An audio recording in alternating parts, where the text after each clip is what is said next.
Assalamualaikum warahmatullahi wabarakatuh. Om Swastiastu, Namo Buddhaya, Salam Kebajikan. Izin memperkenalkan diri, nama Taruna Muhammad Taufik Ismail dari program studi D3 PKP 14 Alpha, Politeknik Penerbangan Indonesia. Pada video kali ini, izinkan saya untuk membahas tentang seperti apa penanggulangan keadaan darurat pada suatu bandar udara. Namun, sebelum kita membahas soal materi, mari kita simak video tentang profil PPI Curug.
Baik, itulah sedikit video tentang profil dari PPI Curug.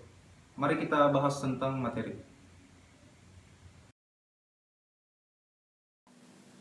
Berdasarkan Peraturan Pemerintah Nomor 3 Tahun 2001 tentang Keamanan dan Keselamatan Penerbangan dalam Bab 5 Pasal 39, penanggulangan gawat darurat disebutkan bahwa penyelenggara bandar udara wajib memiliki kemampuan dalam melaksanakan penanggulangan gawat darurat di bandar udara, di mana penanggulangan gawat darurat tersebut dilaksanakan secara terpadu dengan melibatkan instansi terkait di luar dan di dalam bandar udara. Selain itu, penyelenggara bandar udara wajib melaksanakan latihan penanggulangan gawat darurat. Pelaksanaan penanggulangan gawat darurat dan pelaksanaan latihan penanggulangan gawat darurat tersebut harus dilaporkan kepada Menteri Perhubungan. Ketentuan lebih lanjut mengenai penanggulangan gawat darurat dan latihannya serta pelaporannya diatur dengan keputusan Menteri Perhubungan. Gawat darurat di bandar udara dapat berupa pesawat udara yang mengalami keadaan darurat penerbangan, sabotase, atau ancaman bom terhadap pesawat udara dan prasarana penerbangan. Setiap bandar udara harus dilengkapi dengan prosedur penanggulangan gawat darurat bandar udara atau Airport Emergency Planning yang dibuat sesuai dengan petunjuk teknis pembuatan dan disahkan oleh Direktur Jenderal Perhubungan Udara atau pejabat yang ditunjuk. Prosedur penanggulangan gawat darurat bandar udara berisi instruksi dan tindakan yang harus dilakukan sesuai tugas masing-masing unit yang mencakup ATC, PKPPK, polisi, pengamanan bandar udara, pengelola bandar udara, pelayanan medis, rumah sakit, perusahaan angkutan udara, pemerintah daerah, PMI, Basarnas, dan lain-lain. Prosedur penanggulangan gawat darurat bandar udara harus diuji coba secara periodik. Pada prosedur penanggulangan gawat darurat bandar udara harus mencantumkan tempat berkumpul atau rendezvous point dan staging area. Tempat untuk berkumpul atau rendezvous point dipersiapkan untuk berkumpulnya personil, kendaraan, dan peralatan pendukung lainnya yang diperlukan dalam operasi pertolongan kecelakaan. Sedangkan staging area berada di tempat yang strategis dekat dengan lokasi kecelakaan. Penentuan lokasi untuk standby kendaraan PKP di daerah pergerakan harus: yang pertama, tidak mengganggu operasi peralatan navigasi. Yang kedua, tidak menghalangi pergerakan pesawat. Dan ketiga, tidak menambah waktu response time kendaraan PKPPK. Latihan penanggulangan gawat darurat bandar udara dengan skala besar harus dilaksanakan minimum 2 tahun sekali, dan skala kecil harus dilaksanakan minimum 1 kali dalam setahun. Ketentuan ini dapat dipertimbangkan tidak diberlakukan pada bandar udara yang dalam tenggang waktu 2 tahun telah melakukan penanggulangan kecelakaan pesawat udara tipe besar di bandar udara yang mengerahkan seluruh fasilitas PKPPK. Unit pemadam kebakaran dari instansi lain dapat diikutsertakan dalam kegiatan latihan PKPPK bandar udara dan program pengenalan atau familiarization pesawat udara. Dalam keadaan gawat darurat bandar udara, kendaraan operasi PKPPK dan kendaraan lain yang terlibat langsung dalam operasi penyelamatan harus diberikan prioritas berlalu lintas. Tingkat siaga gawat darurat di bandar udara yang memerlukan pelayanan PKPPK dapat diklasifikasikan sebagai berikut. Yang pertama, siaga 3, untuk keadaan gawat darurat penuh atau full emergency, yaitu kecelakaan pesawat udara di dalam bandar udara dan sekitarnya. Yang kedua, siaga 2, untuk keadaan darurat penuh di mana pesawat udara harus segera mendarat pada suatu bandar udara karena mengalami kerusakan yang dapat menyebabkan terjadinya kecelakaan.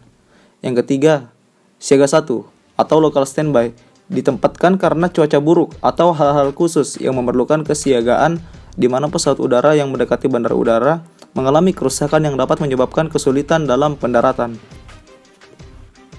Tindakan prosedur pelayanan PKPPK dalam menangani keadaan darurat sesuai dengan klasifikasinya adalah: untuk siaga 3, berdasarkan informasi dari ATC, maka tindakan pelayanan oleh PKPPK yaitu segera bereaksi menuju ke lokasi kecelakaan melalui akses road dengan tetap berkomunikasi radio dengan ATC untuk informasi lebih lanjut seperti tipe pesawat udara, bahan bakar yang dimuat, jumlah penumpang, atau adakah barang berbahaya yang dibawa jika ada.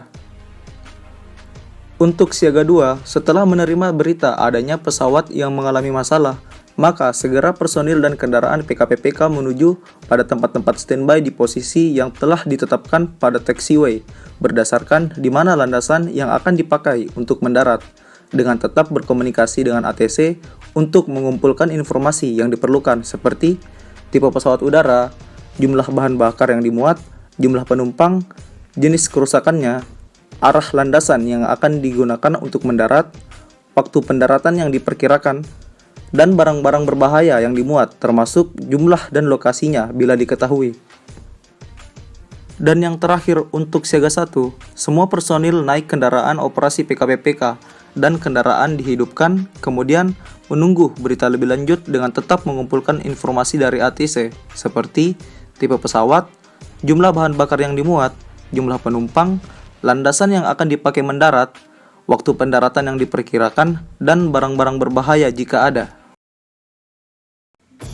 Baik, itu tadi sedikit penjelasan tentang seperti apa penanggulangan keadaan darurat di suatu bandar udara. Terima kasih buat yang sudah menonton. Semoga pembahasan yang saya bahwa kali ini bisa bermanfaat untuk kita semua. Terima kasih. Wassalamualaikum warahmatullahi wabarakatuh.